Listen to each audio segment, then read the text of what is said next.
Udafar Yahweh Yerusalem. Baruch Senatan. Baruch Senatan. Torah Torah Torah Torah. Baruch Senatan. Torah Torah. Seamo Israel Yerusalem Kimitzion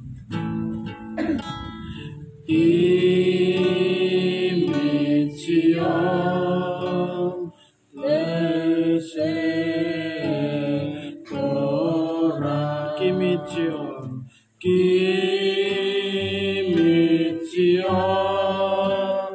Lesek Torah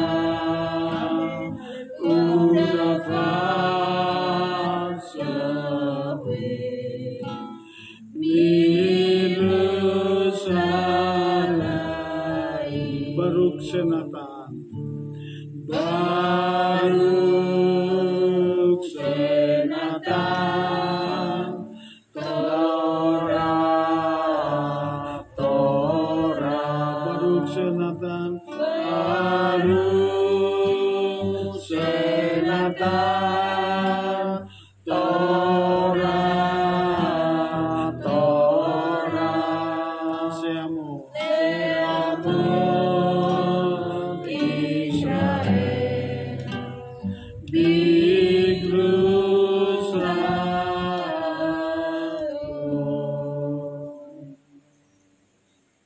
Dari Sion datang firman Tuhan, pengajaran dari Yerusalem. Pak Yohanes berdoa buat firman. Terima kasih Bapak Yahweh Adonai Yesus Masiah. Dari pagi hingga siang kami selalu memuji, mengagungkan, meninggikan nama-Mu, membesarkan nama-Mu, supaya dunia mendengar nama Bapak Yahweh. Siap kami agungkan, kami tinggikan, supaya orang bisa mendengar dan benar-benar Dia Sang Pencipta alam semesta.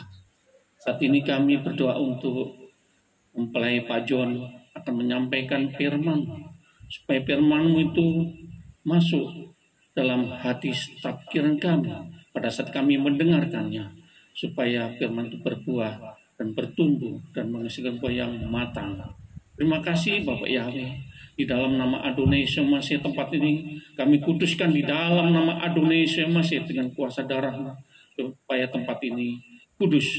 Kami siap untuk mendengarkan firman-Mu, supaya firman-Mu itu masuk terus dalam pikiran kami, benar-benar kudus dan benar-benar utuh mendengar dan menerimanya dengan ucapan syukur.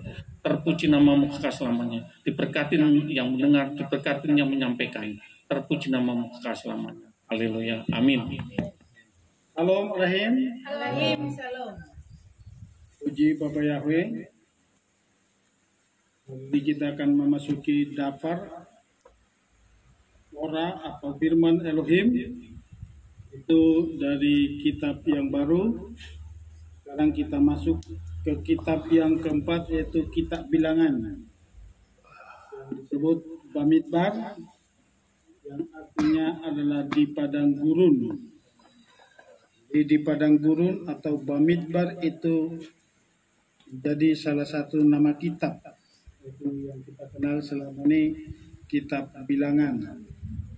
Mari kita buka firman Tuhan atau daftar Elohim. Bilangan pasal 1, kita baca sampai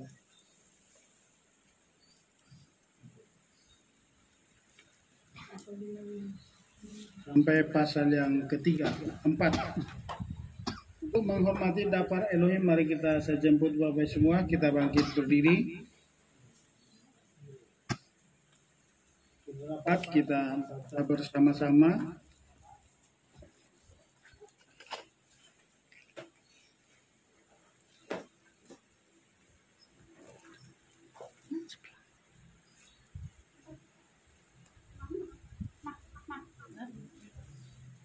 Sudah? Ulangan 1 ayat 1 sampai 4, 2, 3 ya. Yahweh berfirman kepada Musa di padang gurun Sinai dalam kemah pertemuan pada hari pertama pada tahun kedua setelah mereka keluar dari tanah Mesir, dengan berfirman, daftarlah jumlah seluruh jemaat Bani Israel menurut kaum-kaum mereka, menurut keluarga leluhur mereka, berdasarkan jumlah namanya, setiap laki-laki kepada demi kepala, dari yang berumur 20 tahun dan seterusnya, yaitu setiap orang yang bergabung dalam barisan perang Israel. Kalian harus mengikam mereka menurut barisan-barisan mereka. Dan bersamamu haruslah ada seorang dari setiap suku yang menjadi kepala dari keluarga leluhurmu. Silakan duduk Bapak semua. Terima kasih buat pembacaan dapur Elohim. Jadi sekarang kita belajar bagaimana bangsa Israel. Kalau di bulan yang lalu atau mungkin kalau nggak salah 2 bulan yang lalu kita telah belajar tentang pencatatan, yaitu semua bangsa Israel dicatat dan memberikan persembahan setengah sekel. Itu pencatatan untuk pengampunan dosa. Nah sekarang ini dicatat kembali kali yang kedua di kitab Bamidbar atau di padang gurun, itu untuk mempersiapkan bangsa Israel berangkat keluar menuju tanah Kanaan mulai dari padang gurun, karena selama di padang gurun mereka hampir memasuki 2 tahun. Di situ dikatakan Tuhan berfirman pada Musa di padang gurun Sinai dalam kemah pertemuan pada tanggal 1 bulan yang kedua dalam tahun yang kedua. Jadi hampir 1 tahun mereka ada di sana mempersiapkan segala sesuatu.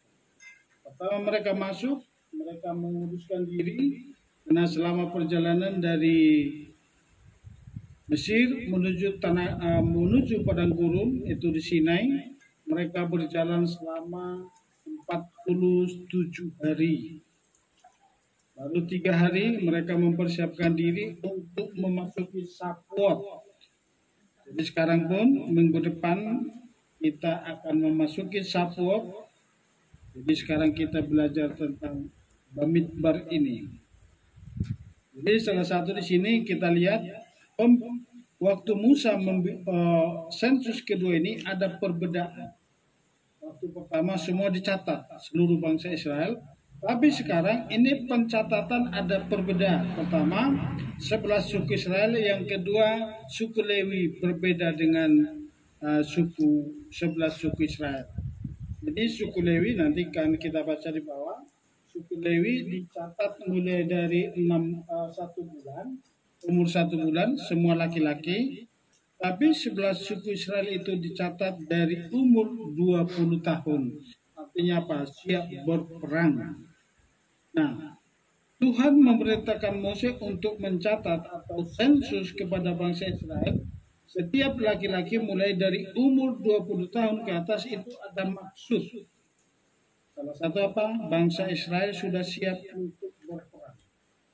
11 suku. Makanya suku Lewi dipisahkan.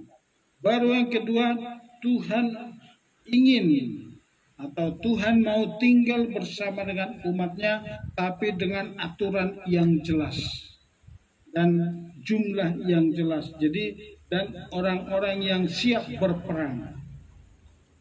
Karena untuk mengikut Tuhan itu harus ada kesiapan menghadapi musuh.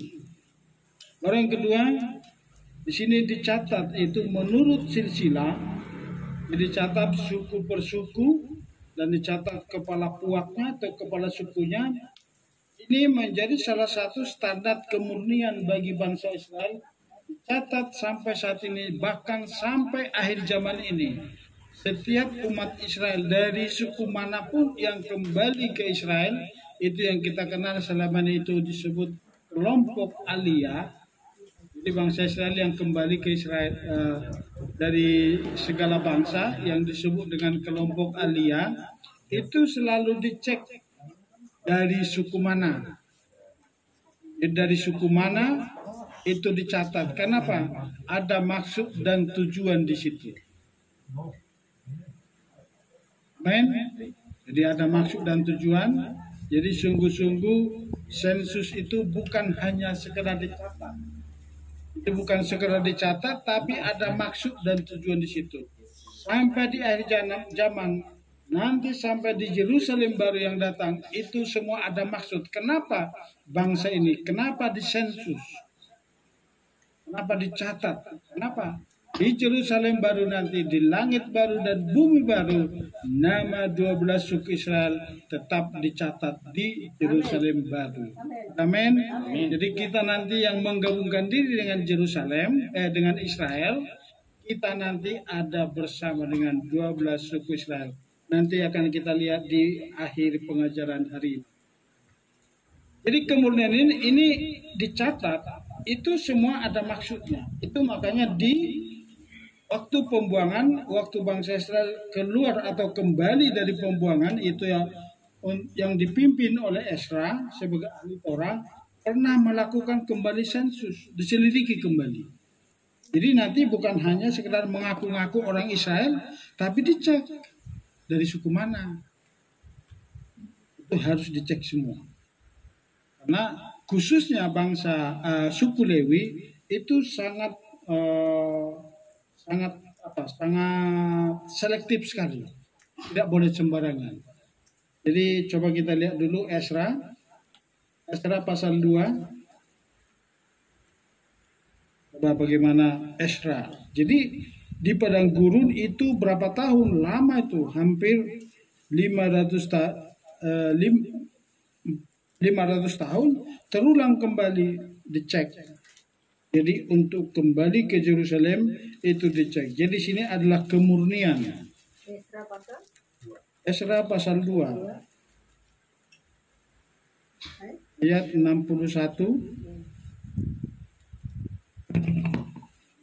Coba dibaca. Dan Ezra pasal 2 ayat 61 bunyinya, dan keturunan Imam, keturunan Habaya, keturunan Hakos, keturunan Basiklai yang memperistri seorang anak perempuan Basilai. Sampai 63. Orang Gilead dan disebutkan nama mereka. 62. Mereka menyelidiki daftar mereka di antara orang-orang yang dihitung menurut silsilah, tetapi mereka tidak ditemukan. Oleh karena itu, mereka dianggap najis untuk keimaman. 63. Dan gubernur mengatakan kepada mereka bahwa mereka tidak boleh makan dari sesuatu yang maha kudus, sampai ada seorang imam bertindak dengan Urim dan Tumim. Apa itu Urim dan Tumim, Victor?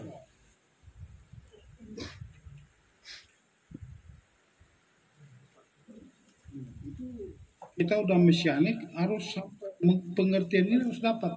Urim dan Tumim itu apa? Apa itu? Ini kan calon imam. Apa itu Urim dan Tumim? Joshua. Apa itu Urim dan Tumim? Apa yang bisa? Pak Yohanes? Belum bisa. Urim dan Tumim baru dengar ya. Jadi setelah kita belajar, jadi Urim dan Tumim itu di baju efod. Jadi imam itu harus pakai baju efod. Di dalamnya itu ada batu ditulis Urim dan Tumim, itu undian. Jadi undi. Jadi siapapun itu karena dicek tadi silsilahnya, kan ada yang tidak jelas dikatakan di sini apa? Katakan oleh karena itu mereka dianggap najis untuk keimaman. Perhatikan sini. Jadi salah satu pencatatan ini khusus lebih spesifik untuk orang Lewi. Dan gubernur mengatakan kepada mereka bahwa mereka tidak boleh memakan dari sesuatu yang maha kudus. Artinya apa? Bagian-bagian Tuhan, yaitu Ruah Maha Kudus, sampai ada seorang imam yang bertindak dengan undian, menyatakan oh dia layak atau tidak layak, itu ditentukan oleh imam. Jadi ini salah satu kemurnian. Jadi kita pun nanti akan digabungkan dengan suku mana. Makanya dari berkat daripada Israel kalau nggak salah di Bilangan, di Keluaran udah kita pelajari, itu berkat itu luar biasa. Itu untuk Israel apa, untuk Yehuda berkatnya apa, itu bisa kita tarik pada kita. Siapa kita? Apakah kita nanti masuk ke suku Yehuda? Apa kita masuk ke Efraim dan Manase? Makanya dicatat semua. Nanti kita digabungkan ke sana. Oh ini suku Lewi nih. Maka ini cocok ini Yehuda ini pemain perang. Makanya ini suku Dan ini jago perang. Makanya nanti di sini tadi lupa nyetak. Ini sudah dicatat nanti kenapa ini di 40 juri ada maksud. Semua ada maksud di situ. Jadi kita lihat ya. Jadi semua Esra pun lihat di sini. Esra memohon ampun atas ketidakmurnian orang Israel. Itu Esra pasal 1, Esra pasal 9 ayat 1 sampai 15. Dia memohon, kenapa? Itu sangat ditentukan untuk jabatan imam itu perlu kemurnian. Ini gambaran bagi kita saat ini. Untuk memasuki nanti, untuk ikut rapture, jangan saudara menganggap enteng. Bukan sekedar saudara percaya, oh kita udah percaya, udah mesianik, udah menyembah nama Bapa, udah menguduskan hari Sabat, udah merayakan 7 hari raya. Belum cukup. Masih adakah hasrat di dalam daging kita ini yang selalu bertentangan dengan Roh Kudus, dengan Ruah Elohim? Itu sangat menentukan untuk kita nanti ikut ke Samaim. Itu gambaran bagaimana bangsa Israel kembali dari pembuangan dari Babel, itu semua diseleksi, dicatat, diselidiki. Ini keturunan dari mana nih? Cek semuanya. Coba kita lihat dulu Esra pasal 9 ayat 1 sampai 3, boleh dibaca. Jadi dari kanan dulu, jalan ke kanan. Esra pasal 3.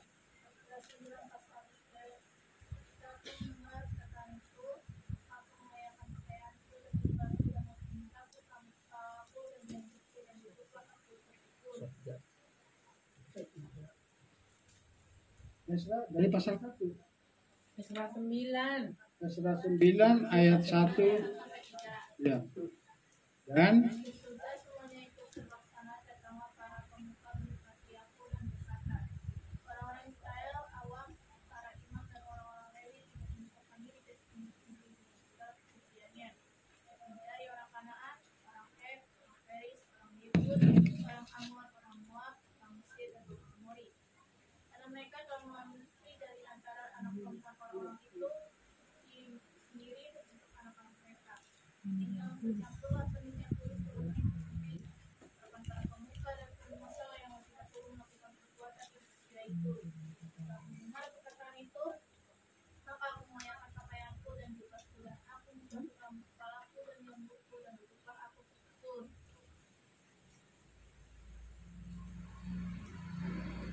sudah.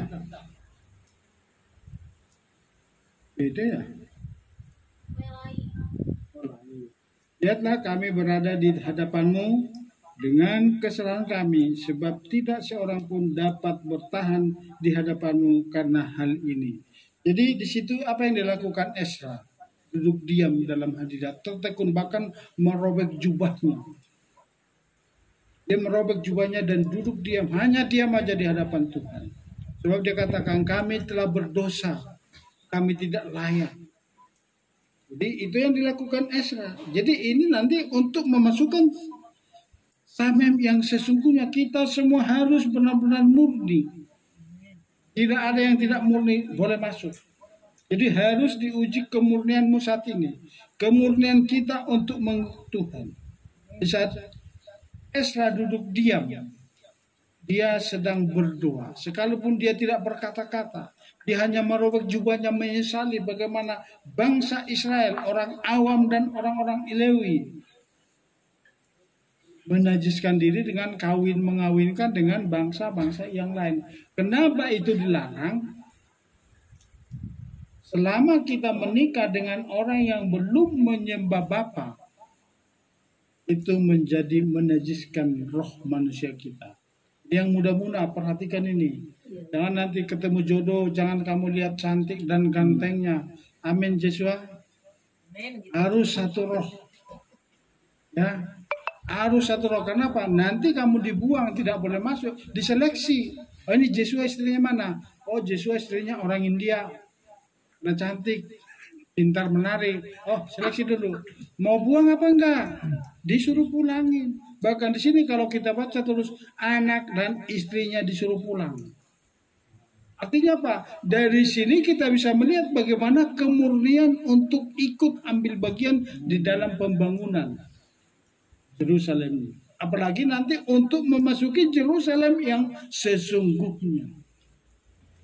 Ini di Yerusalem yang ada saat ini. Waktu masih ada bait suci. Waktu dihancurkan Nebukadnezar, mereka balik kembali, itulah dicatat. Jadi catatan tadi di Gunung Sinai itu menjadi pola bagi bangsa Israel. Dan dimulai oleh Ezra. Dan saat ini pun, semua orang-orang Israel yang ada di bangsa-bangsa saat kembali itu selalu dicek. Selalu dicek.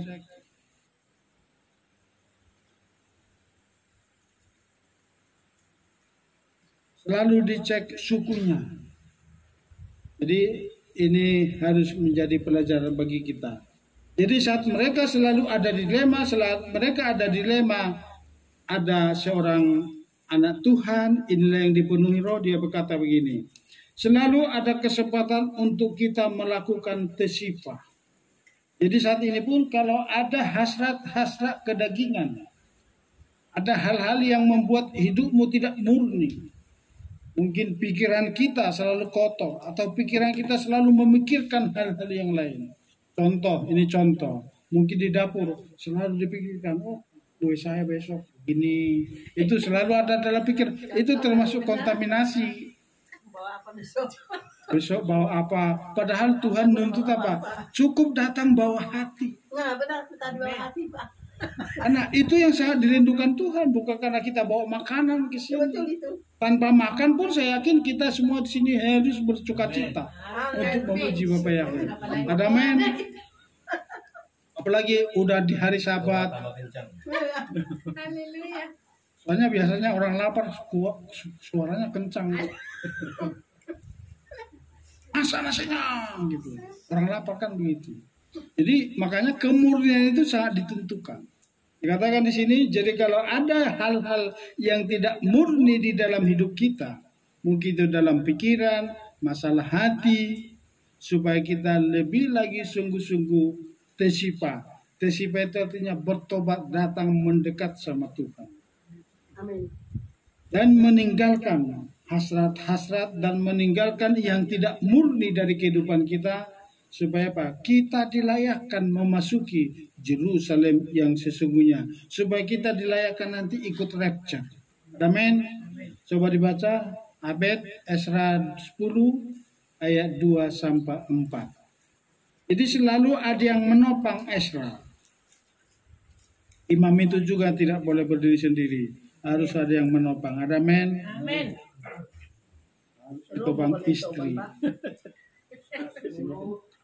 Ayat 2 sampai 4.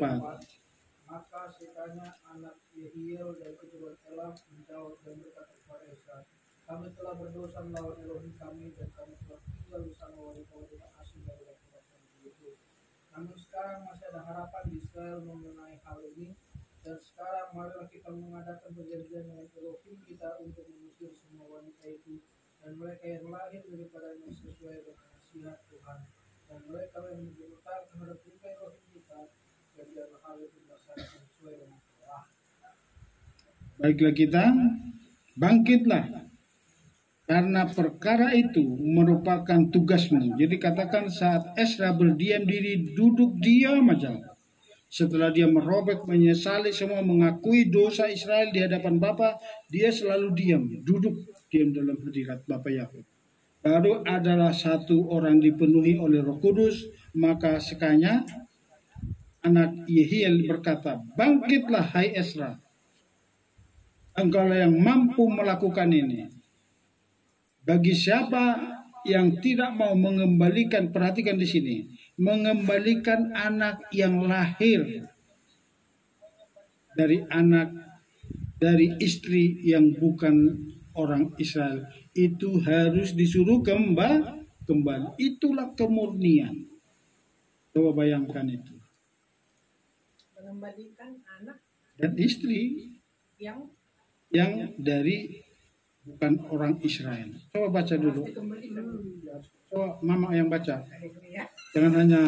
Jangan sambil makan. Tetap juga harus ikut.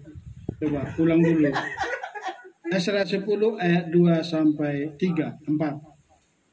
maka sekanya anak Yehiel dari keturunan Elam menjawab dan berkata kepada Ezra, kami telah berdosa melawan Elohim kami. Kami telah tinggal Bersama wanita-wanita asing dari bangsa-bangsa negeri itu. Namun sekarang masih ada harapan di Israel mengenai hal itu. dan sekarang Marilah kita mengadakan perjanjian dengan Elohim kita dengan mengusir semua wanita itu dan mereka yang lahir daripadanya. Bayangkan itu, mengusir semua wanita itu dan yang lahir dari wanita itu. Bayangkan kekudusan, bayangkan kemurnian untuk memasuki pekerjaan Tuhan. Itu di zaman apa? Di zaman pembuangan. Sekarang zaman di mana kita sudah dipenuhi Roh Kudus. Harus kita lebih berhati-hati.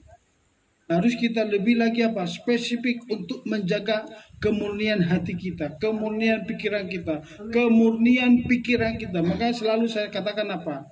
Hati, pikiran, dan perkataan itu harus sinkron, seturut dengan Torah, seturut dengan firman. Ada men? Supaya apa? Supaya kita dilayakkan memasukin samaim. Supaya kita dilayakkan ikut rapture. Sekarang banyak orang berkata rapture. Tapi apakah layak? Apakah seperti ini? Apakah kemurnian itu diseleksi? Nah, jadi harus berhati-hati ya. Bayangin, anak yang lahir dari istri yang bukan orang Israel harus dikembalikan. Itu apa maknanya bagi kita? Segala sesuatu yang bukan berasal dari Tuhan, yang ada di dalam pikiran kita, yang keluar dari perkataan kita, yang ada di dalam hati kita, itu harus dibuang semuanya, supaya kemurnian Roh Kudus yang diam di dalam hidup kita itu semakin mengubah hidup kita dan menyempurnakan kita untuk memasuki samaim. Seorang Ezra sebagai imam itu butuh pertolongan dari umat. Kita pun di sini semua harus saling menopang satu dengan yang lain, supaya kita semakin dikuatkan. Kenapa? Di dalam suatu keterikatan kesehatian, seturut dengan firman, itu ada satu kekuatan. Coba sekarang Pak Wawan, Ibrani 12 ayat 28. Ikutin itu aja Pak yang saya kirim tadi. Ada di situ. Ibrani 12 ayat 28.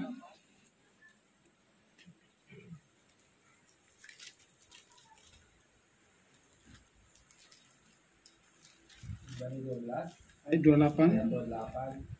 Karena itu dengan menerima kerajaan yang tidak terbincangkan, kita memiliki anugerah yang olehnya kita dapat beribadah dengan berkenan kepada Elohim, disertai kerendahan hati dan hormat. Jadi kerendahan hati dan hormat. Jadi kerendahan hati dan hormat itu termasuk kemurnian hati. Tidak ada orang yang merendahkan hati di hadapan Tuhan kalau bukan murni. Kalau enggak, itu hanya pura-pura. Jadi ada kerendahan hati dan hormat itu perlu dengan apa? Kemurnian hati supaya Roh Kudus menaklukkan roh manusia kita untuk semakin taat akan Tuhan. Jadi itulah arti yang pertama itu sensus. Kenapa harus dicatat? Karena itu sangat penting untuk menunjukkan kemurnian itu sampai akhir zaman. Dan itu menentukan posisi masing-masing. Makanya setiap suku dibentuk, setiap 12 suku Israel itu semuanya ada panci, ada tandanya. Ada men dapat ditangkap sampai di sini? Kemurnian itu kenapa harus dicatat? Itu semuanya ada maksudnya. Ada men? Nah, sekarang kita masuk yang kedua, ikatan kebersamaan orang-orang kudus. Jadi kita ada, jadi kalau di kitab Filipi itu dikatakan satu hati, satu pikiran, satu tujuan.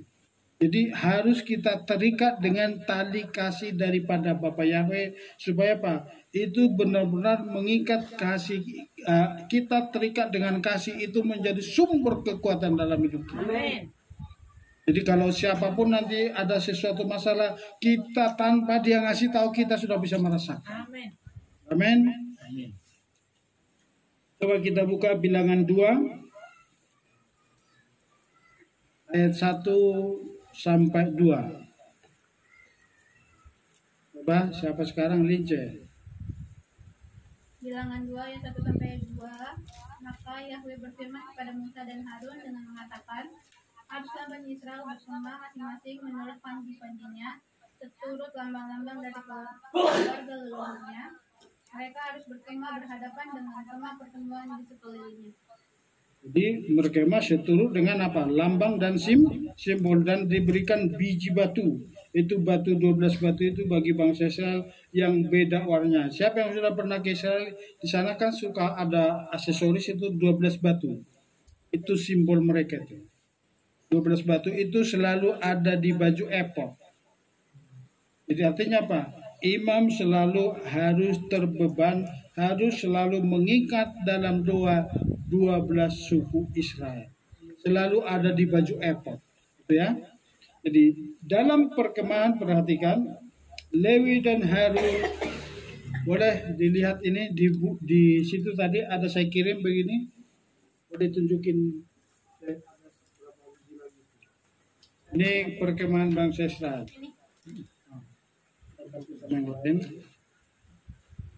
Ini timur, barat, utara, dan selatan. Nah, jadi di sini perhatikan bangsa Imam Harun dan Lewi itu tidak masuk di kelompok bangsa Israel ini, 12 suku. Mereka ada di dekat kemah. Ini perhatikan di sini. Ini Kehat dan Mose dan Harun ini ada menghadap Ruang Maha Kudus. Jadi pintu masuk kan dari sini. Mereka ada di sini, depan pintu. Dan Gersom itu ada di belakang. Dan Merari dan Kehat ada di sini. Di sebelah kiri. Jadi bangsa Israel ada di belakang daripada imam-imam. Ini salah satu gambaran kesehatian. Ya. Jadi Mose itu menghadap tabernakel ini pas Ruang Maha Kudus, dan dialah yang menerima karunia roh, menerima pengajaran Torah, dan Mose mengajarkan kepada suku Lewi. Jadi suku Lewi lah nanti mengajarkan setiap puak, dan puaklah yang mengajarkan kepada umat Israel. Makanya di sini ada gambar. Ini adalah gambar siapa? Siapa coba lihat nanti ini di akhir. Gambar apa ini? Hah?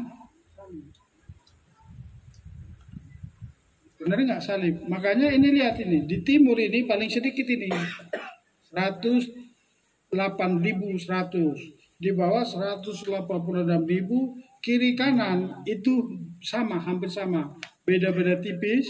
Itu 151 sama 157.000 panjangnya, hampir sama. Jadi di bawah paling atas, makanya saya pernah tulis seperti ini. Kalau yang saya tulis dulu bukan seperti ini, tapi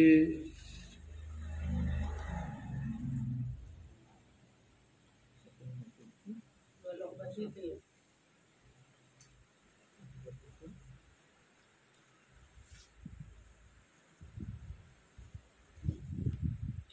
Oh, ini dulu saya bikin begini. Dekat salib, jadi sini tabut. Ya. Jadi ini adalah gambaran ikatan. Moses selalu dan Harun selalu menghadap Bapa. Jadi kita sebagai imam-imam, terutama imam rumah tangga, yang mau menikah katakan amin. Imam harus selalu menghadap kepada Bapa. Hatimu, pikiranmu, arah kehidupanmu harus selalu menghadap Bapa. Supaya apa? Supaya muncul karunia, supaya Bapa memberikan terus rohnya kepada kita untuk diberikan kepada anak dan keluarga. Ini gambaran. Jadi ini pun kita sebagai imam sekarang, saya sebagai imam di sini, saya selalu menghadap Bapa dan diberikan firman, dan firman itu kita sampaikan kepada umat. Dan umat harus menangkap, dan itulah yang menjadi kekuatan bagi kita. Makanya lihat di sini.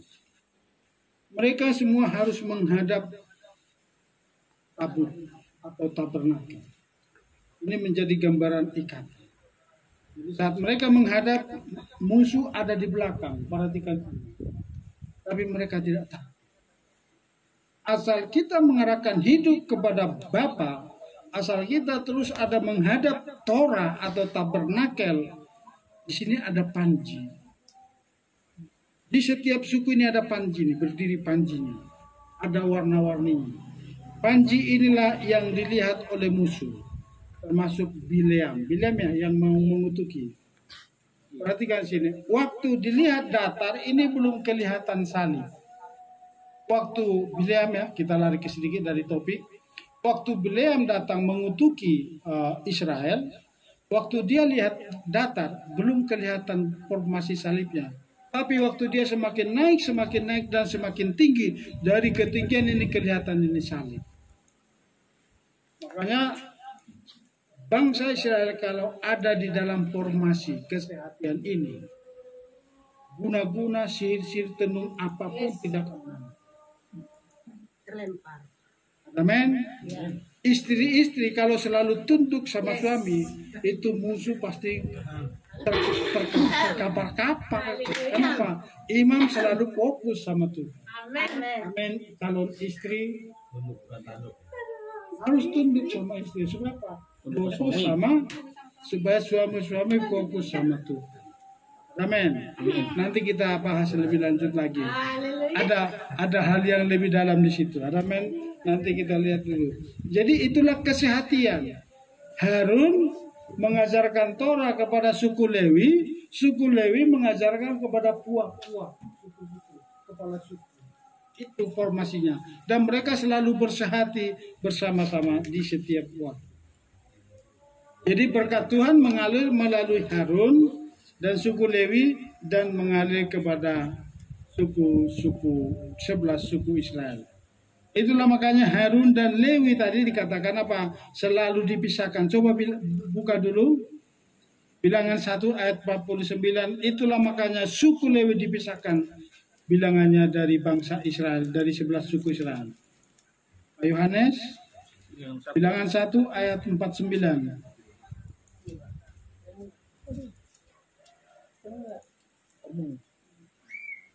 Tapi hanya mengenai bisa baca ayat 9. 249. Hanya mengenai suku Lewi, janganlah engkau membilangnya dan janganlah menghitung jumlah mereka di tengah-tengah Israel. Jadi mereka terpisah dari sini. Mereka bukan di perkemahan 12 suku Israel, 11 suku Israel.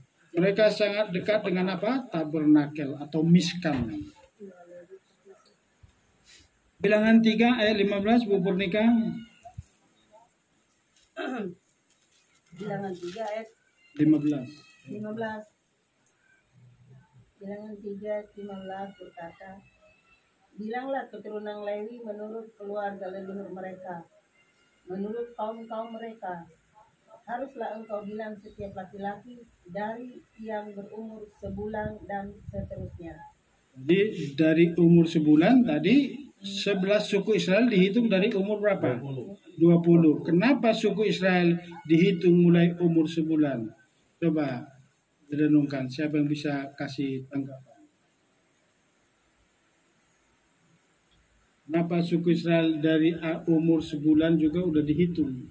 Tapi ini anak laki-laki. Dapat ditangkap? Karena suku Israel menggantikan semua anak sulung menjadi milik Tuhan. Jadi setiap yang lahir pun baru lahir sebulan itu sudah dicatat sebagai pengganti anak sulung. Tadinya setiap anak sulung Israel yang lahir itu menjadi milik Tuhan. Tapi karena mereka jatuh ke dalam penyembahan lembu emas, hanya apa? Suku Lewi lah yang menggantikan setiap anak sulung Israel masuk menjadi milik Tuhan. Amin. Itu maksudnya, makanya bangsa Israel terpisah dari 11 suku karena ini tadi di perkemahan ini ada formasi. Ini yang perlu kita renungkan, selama ini kita nggak dapat. Yang penting bangsa Israel berkemah, hanya sebatas itu. Jadi gambaran perkemahan ini bisa kita tarik arti rohaninya di dalam kehidupan kita di akhir zaman. Di akhir zaman ini kita setiap komunitas, setiap rumah tangga harus saling terkait satu dengan yang lain menghadap tahta Maha Kudus. Sekarang apa? Karena sekarang tabernakel itu, bait Roh Kudus itu, miskan itu sudah diubah, pindah di dalam hidup kita. Adakah hidup kita saat ini meluangkan waktu untuk diam duduk di kaki Tuhan, mendengar Tuhan berbicara?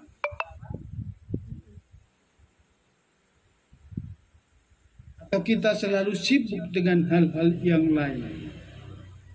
Jadi setiap rumah tangga harus mengambil waktu minimal 1 kali 1 hari, pagi atau sore. Karena apa? Ini sudah semua udah sibuk. Mungkin pagi tidak bisa, kita harus luangkan waktu. Jadi untuk apa? Untuk kita duduk diam di kaki Tuhan, mendengarkan suara Tuhan. Kenapa? Itulah yang terbaik di mata Bapa Yahweh. Duduk diam di dalam hadirat-Nya. Sama seperti Maria. Waktu Yesua Hamasiah datang ke rumahnya. Saat ini waktu Yesua Hamasiah di dalam roh turun dalam kehidupan kita. Adakah kita duduk di kaki Tuhan, mendengar Tuhan berbicara kepada kita?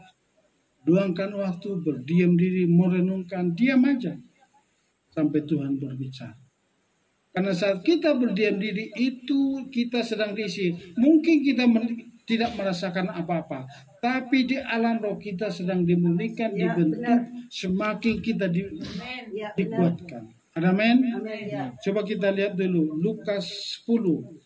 Yesua baca Lukas 10 ayat 39 sampai 42. Apa yang dilakukan oleh Maria. Jadi jangan saudara menjadi Marta akhir zamannya. Haleluya. Dikit-dikit sibuk.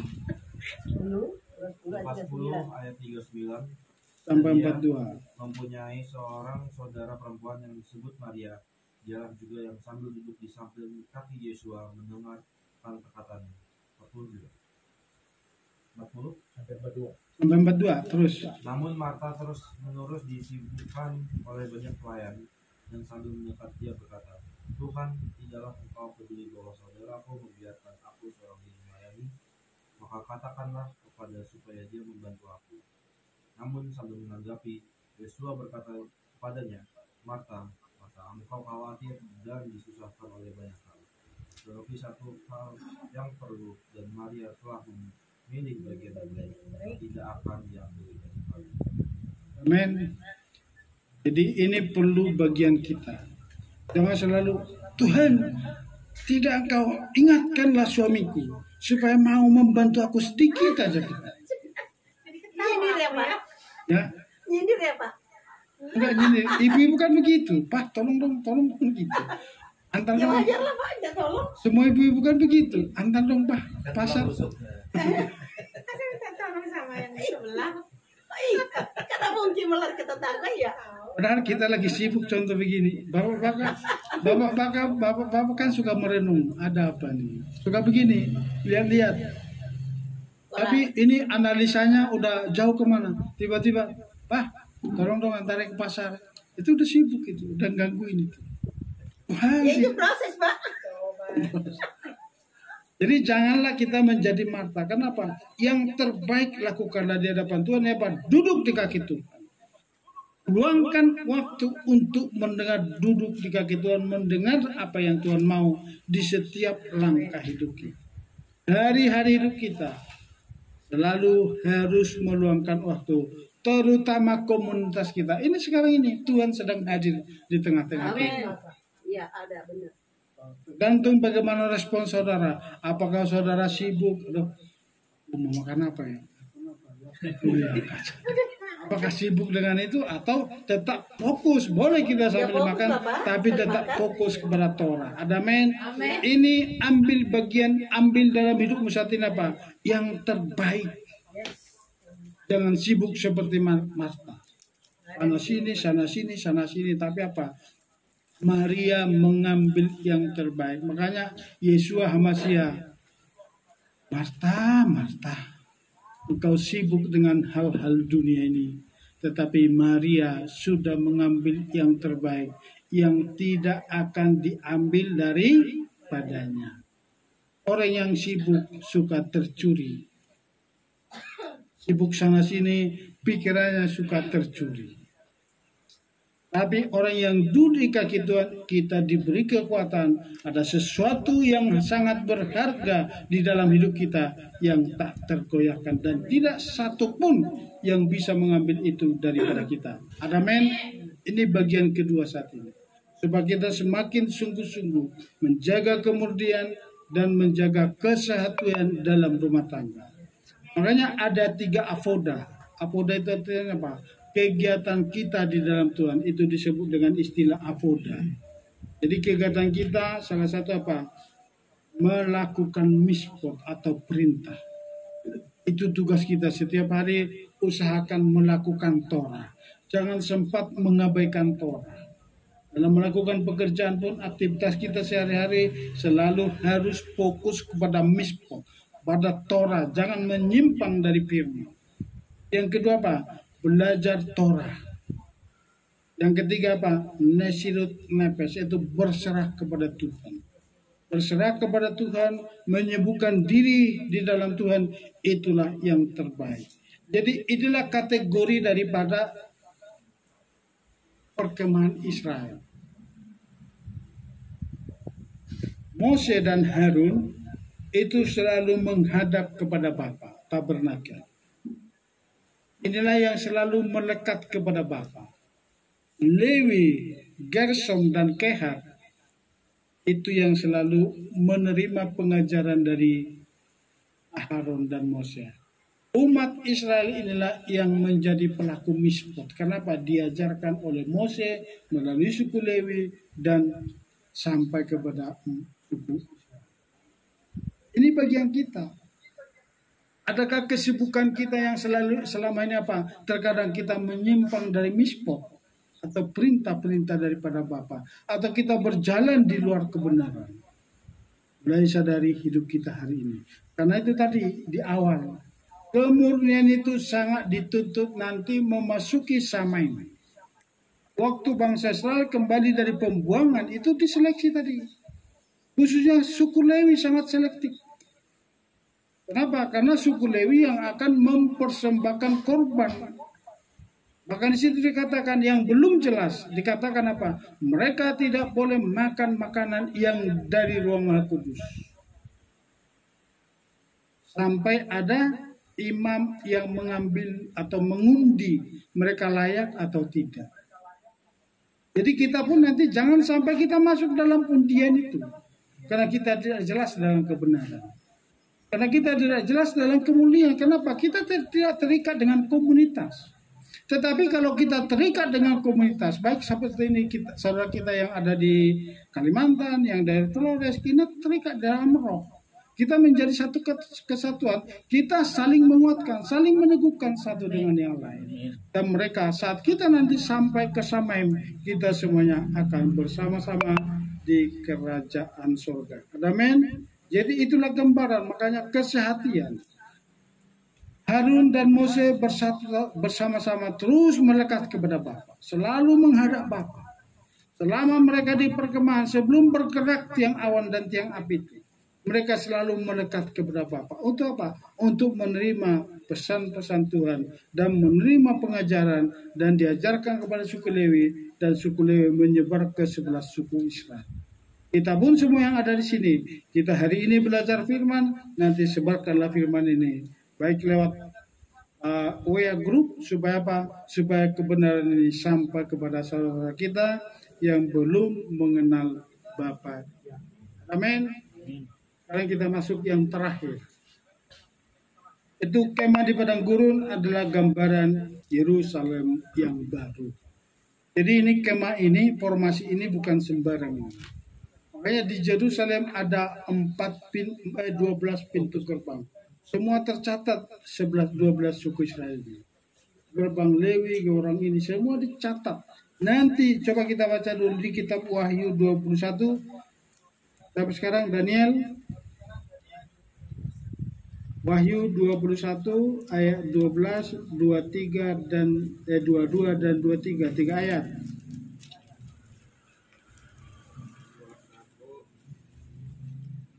Ayat 12, 22 dan 23. Dan yang memiliki tembok yang besar dan tinggi, yang memiliki 12 pintu gerbang, dan pada pintu-pintu gerbang itu ada 12 malaikat. Dan padanya telah tertulis nama-nama yang berasal dari ke-12 suku anak cucu Israel. Dan aku tidak melihat tempat kudus di dalamnya, karena Yahweh Elohim penguasa semesta adalah tempat kudusnya, juga anak domba. Dan kota itu tidak mempunyai kebutuhan akan matahari maupun bulan untuk memberi terang kepadanya. Sekarang, karena kemuliaan Elohim menerangi dan mampunya adalah anak domba. Kota itu ada 3. Sudah. Dan kota itu tidak mempunyai kebutuhan akan matahari maupun bulan untuk memberi terang padanya, karena kemuliaan Elohim menerangi dan lampunya adalah anak domba, itu Yeshua Hama. Jadi ini sekarang ini terang waktu di padang gurun, Bapa Yahweh yang menjadi menerangi mereka dengan tiang awan dan tiang api. Nanti di Yerusalem yang baru dan di bumi langit yang baru yang turun ke bumi, ini miskan tidak ada lagi. Tapi 12 suku Israel tetap dicatat. Nanti tergantung bagaimana. Nanti kita dimasukin di kelompok mana. Semua ada aturan di situ. Jadi ini nanti ini tidak ada lagi. Kenapa? Terang Bapa yang akan menerangi seluruh Yerusalem baru dan langit baru dan bumi yang baru. Bayangkan di sini. Sekarang terang kemuliaan Tuhan ada di tengah-tengah. Ini 12 suku Israel ada di belakang. Pernahkah Israel menghadap Tuhan? Mereka sangat jauh. Nanti kita yang gabung ke sini, Bapa selalu di tengah. Mulai sekarang ini, fokuskanlah hidupmu, jaga kemuliaan hatimu supaya apa? Supaya engkau masuk di kelompok Kehat dan Gerson. Supaya nanti apa? Kita di Samaim sangat dekat dengan Bapa. Sama kayak di Jakarta. Kita sekarang namanya kita di Jakarta, tapi belum tentu semua orang Jakarta pernah menginjak istana. Tapi di Jakarta. Nanti di Samaim, kalau kita tidak dekat sama Bapa, kita sangat jauh. Tapi terang itu selalu ada, menerangi. Kemuliaan Bapa selalu menerangi, sangat terang. Tapi ada orang-orang, hanya orang-orang yang kudus, yang layak menghampiri tahta Bapa, yang menjadi mempersembahkan puji-pujian hari lepas hari, siang dan malam, kekal selama-lamanya. Jangan nanti hanya penonton disamain. Mulai sekarang jaga kemurnian, jaga hati, ambil bagian di dalam komunitas Lewi. Makanya dikatakan apa? Yang bekerja di kebun anggur, itulah yang diperhitungkan di kerajaan surga. Yang kita aktif di kerohanian di akhir zaman ini, kita yang masuk nanti di kelompok Lewi. Amin. Mau saudara dan saya ikut di kelompok Lewi? Sangat dekat dengan Bapa, sangat dekat kemuliaan Bapa Yahweh di kerajaan Samen. Inilah gambaran. Waktu ada di tabernakel di padang gurun, Gersom, Kehat, Merari itu sangat dekat. Itu di barisan paling depan. Nah sekarang pilihlah, apakah engkau di barisan paling depan atau di barisan paling belakang. Sekarang jaga hatimu, jaga pikiranmu, pelajari terus kebenaran firman supaya kita semakin dilayakkan memasuki Samen. Amin. Sensus 12 suku bangsa Israel tetap dicatat di Yerusalem nanti ya. Itu sudah kita pelajari. Nah, kita lihat sekarang. Mengapa Tuhan memberikan Torah di padang gurun? Kita lari dulu sedikit sini. Kenapa Tuhan memberikan Torah di Gunung Sinai, bukan di Yerusalem? Siapa yang bisa kasih gambaran? Coba Pak Yohanes, Alek. Kenapa Tuhan memberikan Torah harus di padang gurun, bukan di Yerusalem, bukan di tepi Sungai Jordan? Kenapa harus di padang gurun? Karena kalau di padang gurun itu kan pikirannya satu, perutnya kosong, pikirannya kemana-mana. Makanya Torah itu kan selalu ada di dalam benak-benak pikiran, harus diutamakan ada Torah di situ. Karena pada saat pemimpin Musa pun nggak ada, pikirannya udah harus membuat persembahan yang diinginkan. Keinginannya apa diinginkan? Kenapa? Pemimpinnya nggak ada. Makanya di padang gurun itu diadakan ada Torah. Torah itu adalah yang utama, adalah Torah, firman, gitu. Itulah kalau singkatnya gitu, kalau diterangin panjang, Pak Alek, terusin Pak Alek. Lempar. Jadi kalau gambaran saya, padang gurun itu merepresentasikan, menggambarkan tentang apa ya? Tentang Proses. tentang kematian. Karena di padang gurun itu tidak ada kehidupan sebenarnya. Sama seperti dalam lautan. Lautan itu samudra yang luas itu, air laut atau samudra itu juga merepresentasikan tentang kematian. Ya. Nah, jadi padang gurun itu juga demikian. Nah, Tuhan memberikan Torah di padang gurun itu artinya bahwa di mana ada gelap di situ ada terang. Di mana ada kematian di situ pasti ada. Di situ.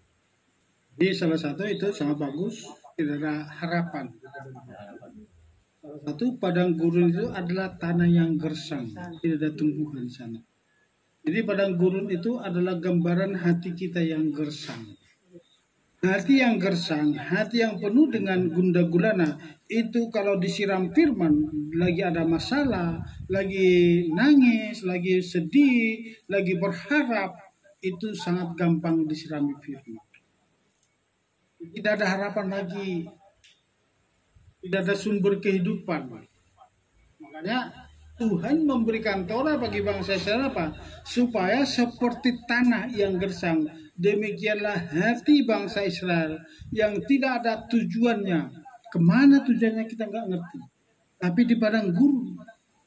Jadi supaya apa? Supaya mereka hanya berharap kepada Tuhan. Bergantung kepada Tuhan. Demikian juga di hari zaman ini. Bergantunglah kepada Tuhan. Amin, ibu-ibu. Berharap dan berserah dan bergantung kepada Tuhan. Supaya apa? Supaya Tuhan sungguh-sungguh menyatakan kuasa mujizatnya di dalam kehidupan rumah tangga kita. Ibu-ibu doang, Pak. Ya, kalau ibu penolong udah kuat, bapak-bapak aman. Kalau udah berganti udah keok. Makanya gini, kalau penolongnya sudah kuat, Sudah mantap, sudah berharap dan berserah. Imamnya udah aman. Seperti tadi. Enak dong. Bukan dipikul bersama. Kan tadi kesehatan. Iya, kesehatan itu kan otomatis apa? Esra nggak perlu merobek-robek jubah. Esra itu kan tadi apa? Ngerobek jubah, karena apa? Umatnya kawin campur, tidak ada kemurnian. Tapi ada umat yang bangkit, mengatakan apa? Bangkitlah Esra, kamulah yang melakukan ini semua. Ambillah tindakan. Amin. Haleluya. Bapak tindakan untuk menguji kemurnian kita semua. Ya, itu salah satu tadi apa? Supaya bangsa saya selalu berharap dan percaya kepada Tuhan. Maka di akhir zaman ini pun ini yang selalu kita miliki sekarang. Itu disebut dengan di dalam bahasa Ibrani emunah, iman. Tapi iman itu ada dua tingkat. Semua kita di sini punya iman yang emunah. Percaya kepada Bapa Yahweh di dalam Yesus Hamasyah. Tapi kita tidak semua punya iman yang pitakon. Pitakon ya Bapak? Berserah dan bergantung berharap hanya kepada Bapa. Oh, enggak mudah itu Pak. Itu Harun dan Mose. Itu harus benar-benar. Harun dan Mose dan Lewi yang imannya punya pitakon. Berserah dan berharap hanya kepada Tuhan. Milikilah iman yang pitakon. Di akhir zaman ini, inilah yang dimiliki bangsa Israel. Tapi sebagian apa? Bersungut-sungut. Mau kamu bawa kemana kami Musa? Di Mesir ada sayur, ada mentimun, ada daging. Kok di padang gurun ini gak ada apa-apa? Itu emunah. Tadinya dia punya iman, tapi belum punya iman yang pitakon. Belum bergantung sepenuhnya kepada Bapa, padahal sudah melihat apa mana turun tiap hari. Tapi belum memiliki iman yang pitakon. Miliki sekarang, coba sebut dulu. Coba kita sebut dulu pitakon gitu. Itu bergantung dan berharap. Kalau itu udah punya, itu lihat disitulah mujizat demi mujizat, anugerah demi anugerah melimpah dalam kehidupan. Amin. Iman yang pitakon. Tapi bangsa Israel baru punya iman yang emunah, yang umum. Semua sekarang kita punya iman yang emunah, tapi belum semua kita punya iman yang pitakon. Saya menuju ke sana. Makanya istri saya ngomong, bantuin apa? Pura-pura enggak dengar. Nah, itu salah juga dong, Pak. Oh iya. Kenapa? Itu menggangguin itu, gangguan. Oh, gangguan. Itu tarikan, Pak, Bu. Itu mah pura-pura. Itu narik supaya apa? Ada saatnya kita berdiam diri untuk apa? Jangan diganggu siapapun. Kenapa? Itu tarikannya nanti luar biasa. Jadi harus kita berharap percaya kepada Bapa Yahweh. Amin. Inilah yang diharapkan oleh Tuhan. Semua anak-anak Tuhan di akhir zaman punya iman yang pitakon.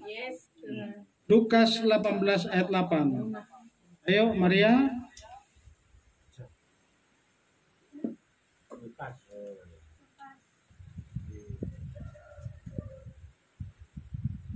Aku berkata kepadamu bahwa dia akan melakukan pembelaan bagi mereka dengan segera.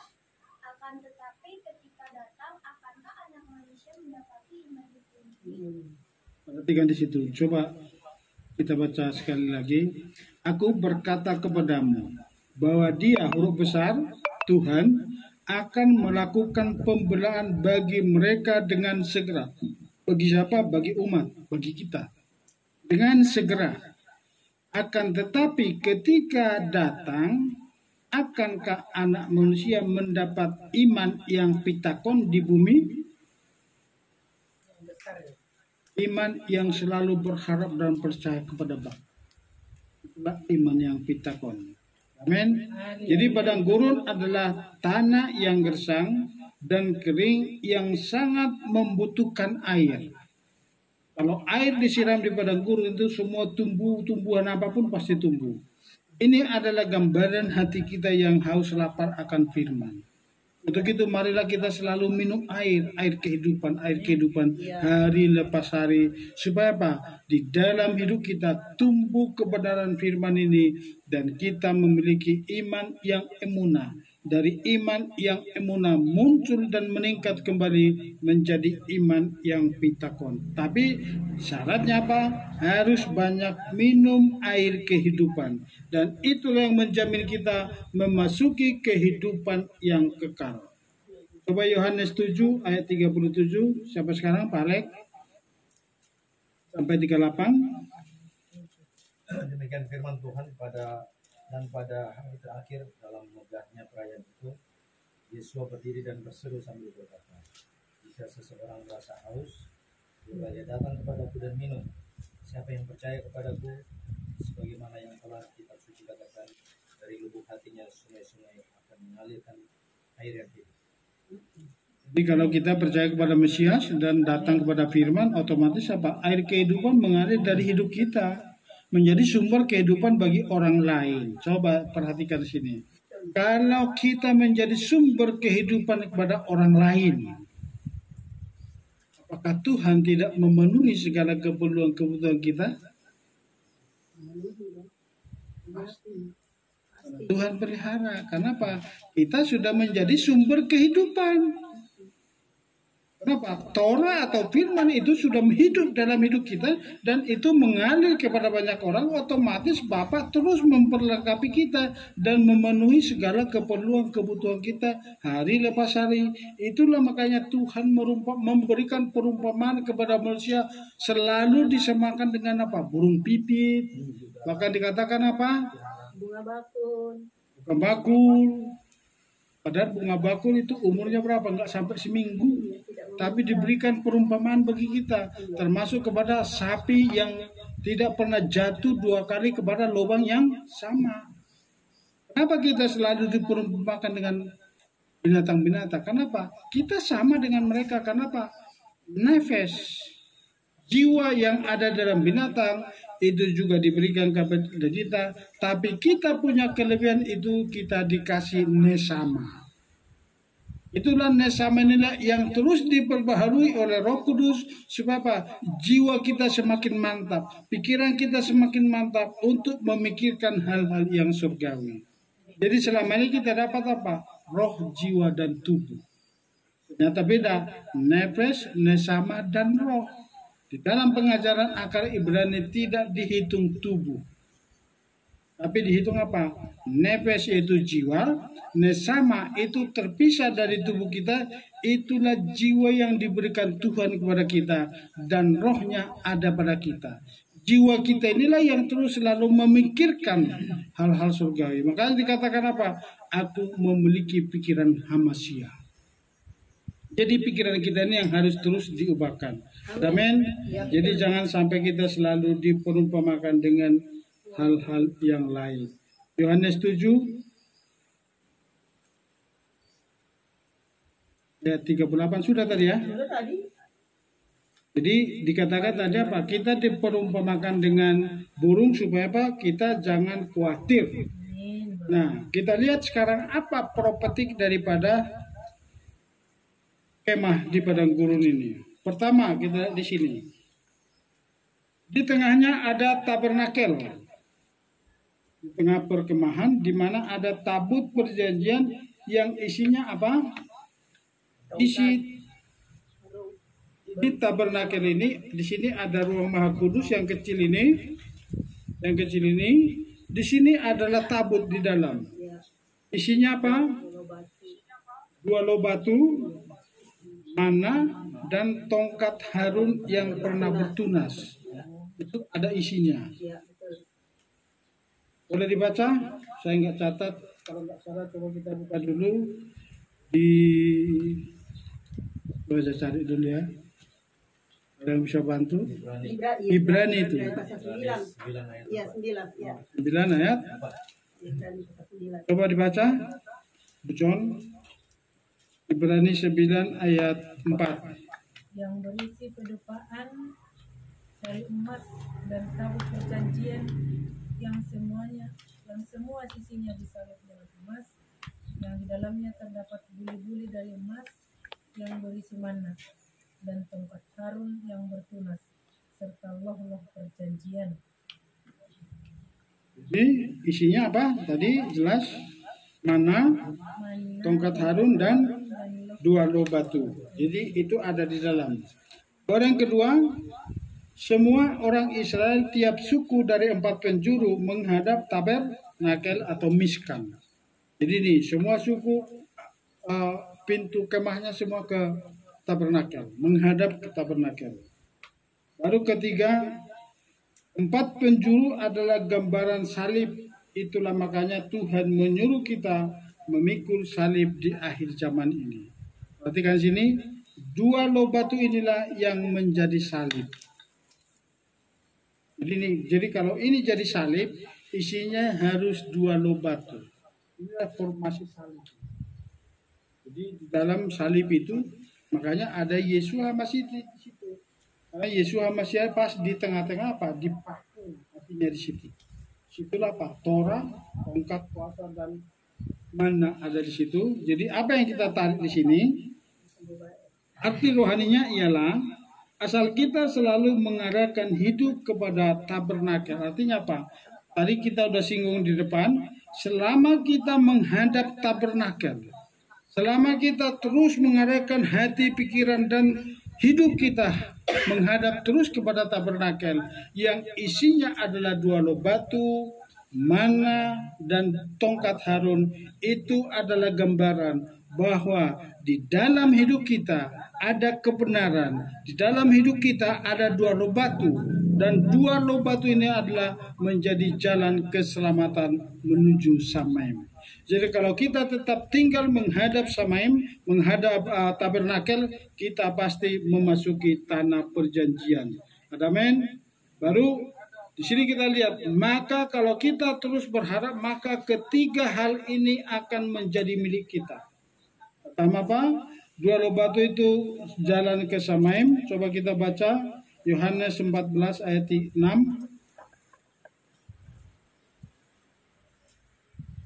Nike sekarang. Yohanes 14 ayat 6. Yeshua berkata kepadanya, Akulah jalan dan kebenaran dan hidup. Tidak seorang pun datang kepada Bapa jika tidak melalui aku. Jadi tanpa kebenaran, tanpa Yeshua HaMashiach, itu adalah 2 loh batu yang hidup dalam hidup kita, menghidupi kehidupan kita, kita tidak akan bisa masuk ke Samaim. Nah, dia mengatakan, akulah jalan kebenaran dan hidup. Artinya apa?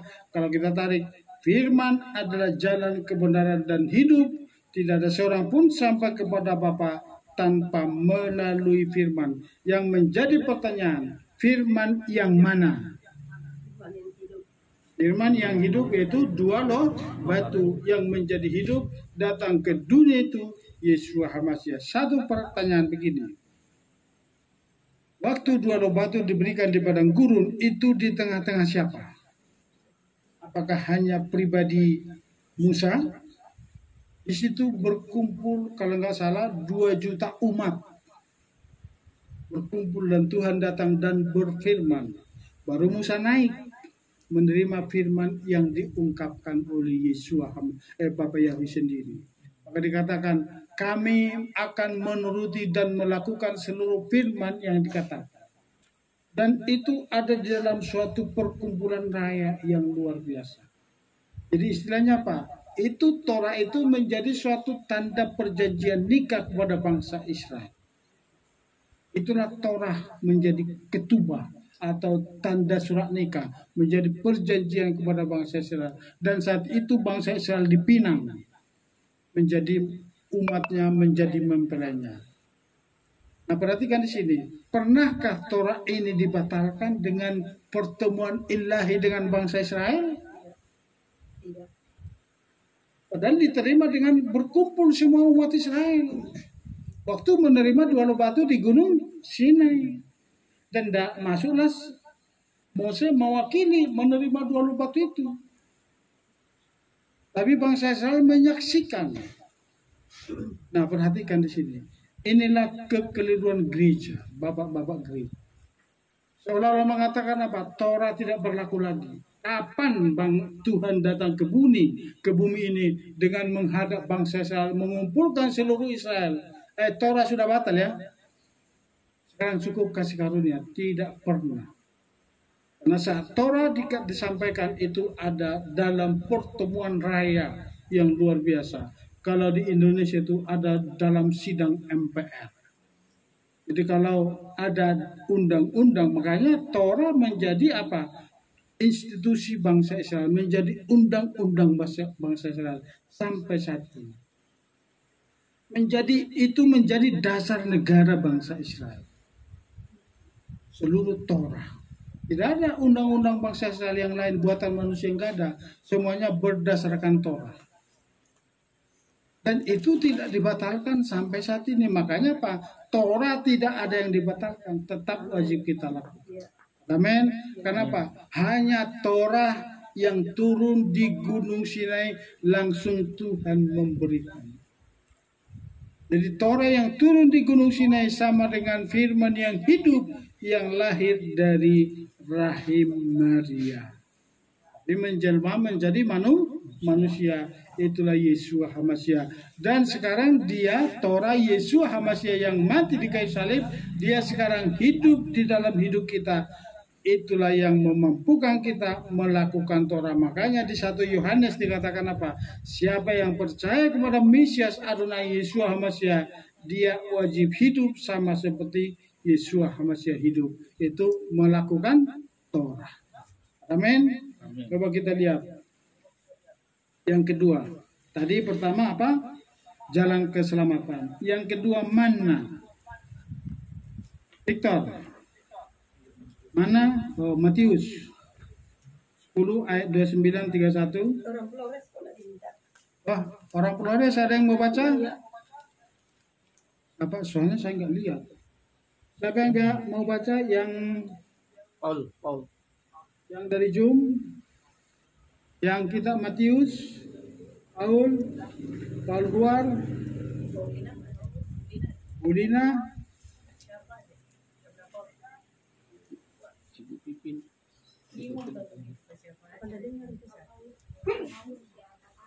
Paul. Silakan Paulus. Matius 10 ayat 29 sampai 31. Ikutin yang di itu aja. Yang dikirim tadi ke grup.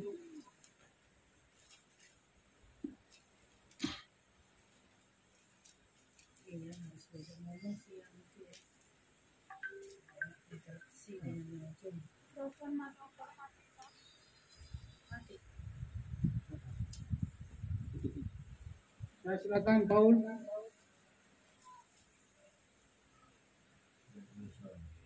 Suara kali, Pak. Punya.